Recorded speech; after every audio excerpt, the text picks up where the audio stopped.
जी तो दोस्तों बने रहिए इस चैनल पर, क्योंकि आगे बहुत सी मसीही वीडियोस आपके लिए मैं लेके आ रहा हूँ। और चैनल को लाइक और सब्सक्राइब कर लें ताकि आपको नोटिफिकेशन मिलता रहे। तो हम वीडियो को शुरू करते हैं। ऐ खुदा मेरी हिफाजत कर, क्योंकि मैं तुझ ही में पनाह लेता हूँ। मैंने खुदावन से कहा है, तू ही रब है, तेरे सिवा मेरी भलाई नहीं। ज़मीन के मुक़द्दस लोग वो बरगज़ीदा हैं जिनमें मेरी पूरी खुशनुदी है।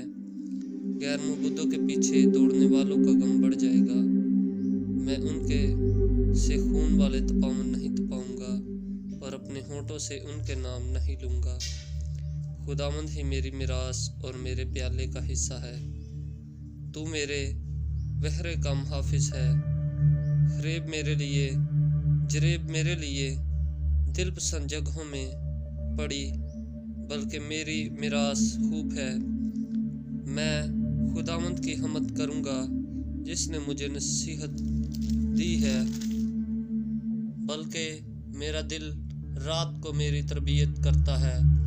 मैंने खुदावंद को हमेशा अपने सामने रखा, क्योंकि वो मेरे दाहिने हाथ है, इसलिए मुझे जुम्बश न होगी। इसी सबब से मेरा दिल खुश और मेरी रूह शादमान है। मेरा जिस्म भी अमन-ओ-मान में रहेगा, क्योंकि तू ना मेरी जान को पाताल में रहने देगा, ना अपने मुक़द्दस को सड़ने देगा। तू मुझे ज़िंदगी की राह दिखाएगा। तेरे हुज़ूर में कामिल शादमानी है। तेरे दाहिने हाथ में दायमी खुशी है। आमीन। ज़बूर 16 उसकी पहली आयत से आखिर तक। आमीन। खुदावंद आप सबको